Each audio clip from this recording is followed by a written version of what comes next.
Welcome to The Explainer. Wow, if it feels like the whole AI landscape just shifted beneath our feet this week, you are definitely not alone. We've seen a totally staggering number of foundational updates drop across the entire industry. So, did you miss the most insane week in AI? Don't worry, we're going to cut right through all the noise. We'll look directly at the actual tools, the controversies, and the foundational shifts that are genuinely going to impact how we work and what we build. All right, here's the roadmap for today. We're covering Claude 5 being unleashed, Apple Intelligence entering the chat, Google's quiet but massive AI upgrades, some major CEO visions for the future, and then we'll wrap up with some rapid-fire AI news.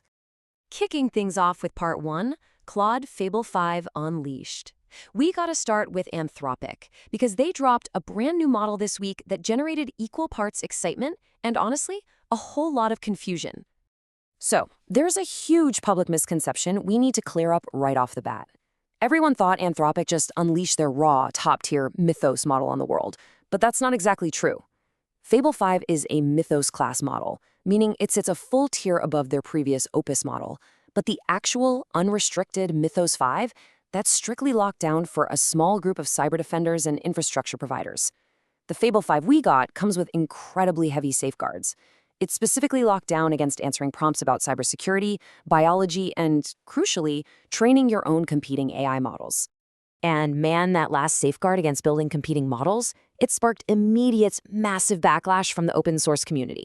If you ask Fable 5 to help with, say, frontier LLM development, it wouldn't just politely refuse. It was actively programmed to silently pivot you to a dumber model and give you a significantly worse response. This caused leaders like the CEO of Hugging Face to sound the alarm, pointing out that concentrating these capabilities creates a tremendous economic risk and arguing that we need open science now more than ever.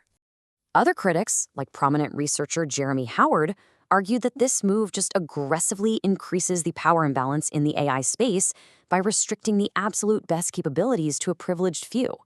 The argument here is basically that by silently sabotaging attempts to use the model for AI research, these top labs are effectively pulling up the ladder right behind them. But here's the real twist. Anthropic actually listened to the outcry, and they moved fast. Less than 2 hours after Fable 5's release, they completely backtracked. They openly apologized for not getting the balance right. Now, okay, they still won't help you build a competing model, but they completely dropped that silent sabotage thing and replaced it with transparent refusal messaging. They're openly alerting users about the blocks now, rather than secretly neutering the model's capabilities behind the scenes. And you can totally see why developers are fighting tooth and nail for access to Fable 5's raw capabilities. Despite all the drama, it's an absolutely mind-blowing tool for coding. Just look at this progression. A user went from a basic text prompt asking for a game clone, which started as this slightly deranged HTML potato character, to a fully functioning 3D video game called Megabonk in just a few quick iterative steps. The model added jumping, sprinting, terrain depth, and literally even generated the music. That is the kind of logic-intense autonomy this thing was built for. All right, moving on to part 2, Apple Intelligence enters the chat. We're shifting over to Apple, who just made some massive announcements at their WWDC event. But unlike Anthropic, Apple is intensely focused on consumer accessibility rather than raw developer power. Apple is taking this really deliberate, bifurcated approach to AI. They're essentially splitting it into 2 distinct lanes. On one side, you've got fast, on-device processing, using Apple's very own foundation models running locally right on your iPhone. On the other side, for the really heavy lifting, they're using what they call private cloud compute, partnering up with Google Gemini and ensuring that absolutely zero user data is ever saved or trained on. It's this incredibly calculated balancing act between heavy compute power and strict privacy. Because of this super deep system integration, Siri is getting the upgrade we've all been begging for. It can actually understand your personal context now across your photos, your calendar, and your messages. It's even got on-screen visual intelligence, which means it knows exactly what you're actively looking at on your screen, and it maintains that context seamlessly across your Apple Watch, Mac, and Vision Pro. You can literally just talk to it. Say something like, "When I leave work, text Pedro my ETA," and Siri will actively build that shortcut for you on the fly. Throw in some generative AI spatial reframing tools for your photos, and our devices are about to become radically more conversational and way more capable. Next up is part 3, Google's quiet AI upgrades. While Apple and Anthropic were definitely making the loudest noise this week, Google quietly rolled out a whole series of productivity upgrades that could genuinely change how we work and communicate every single day. First off, Notebook LM just became an absolute research powerhouse. It's been upgraded to run on Gemini 3.5, and it is now equipped with a secure cloud computer that can literally write and run code right there behind the scenes.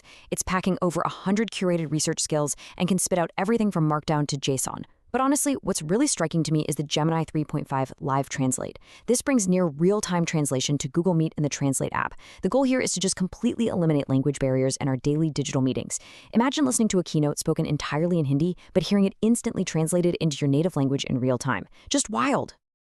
And Google didn't even stop there. They also introduced Diffusion Gemma, which completely rethinks how text generation even works. You see, most models act kind of like an old-school typewriter, predicting one single word sequentially, one right after another. That's totally fine for the cloud, but it leaves your local computer's hardware sitting there underutilized, twiddling its thumbs, waiting for the next keystroke. Diffusion Gemma actually borrows tech from image generation to draft entire 256 token paragraphs all at once, simultaneously. It gives your computer's processor a much larger chunk of work to chew on at once, making it absolutely perfect for running AI locally on your own hardware without ever sending your private data away. All right, part 4, CEO visions for the future. Now that we've looked at the micro-level tools these companies are building, we need to zoom out to the macro view. Where do the leaders of these massive labs actually think humanity is heading? Interestingly, both Anthropic's Dario Amodei and OpenAI's Sam Altman published thought pieces this week. Now, they both completely agree that a massive scientific and economic acceleration is right around the corner, but their priorities are actually pretty different. Amodei is out here calling for FAA-style global regulation to strictly review models before the public ever touches them. He's also pushing for universal basic income to offset job shifts and an international coalition to stop an AI arms race. On the flip side, Altman and OpenAI's Jacob Patoke envision AGI doing significant heavy lifting research right alongside humans by March 2028. Their focus is heavily geared toward making sure this economic acceleration leads to a really broad distribution of power, essentially empowering every single individual on Earth with their own personal AGI, rather than locking all that capability behind closed doors. And finally, part 5, rapid fire AI news. To wrap up today's explainer, we're going to drastically increase the pace and hit you with a rapid fire look at the remaining big headlines you need to know from this week. First up, OpenAI is expanding its utility straight into your inbox. You can now natively craft and send emails right from within the ChatGPT app. And at the exact same time, they've officially filed for an IPO, planting the seeds for what is almost certainly going to be a massive public offering sometime next year. And speaking of massive offerings, the broader tech and aerospace world just had a record-breaking moment of its own. SpaceX just executed a private offering that raised $75 billion. That pushes their total valuation to a staggering $1.77 trillion at $135 a share.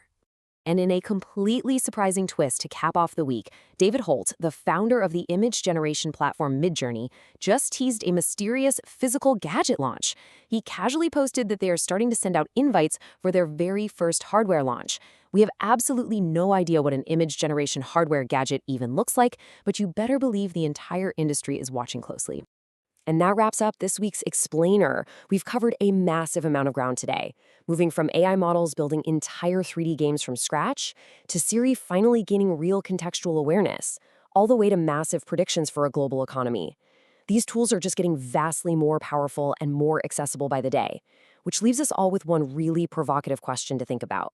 With these titans laying down the very foundation of the future, what will you build with these incredible new tools today? Thanks so much for exploring this with us, and we'll see you next time.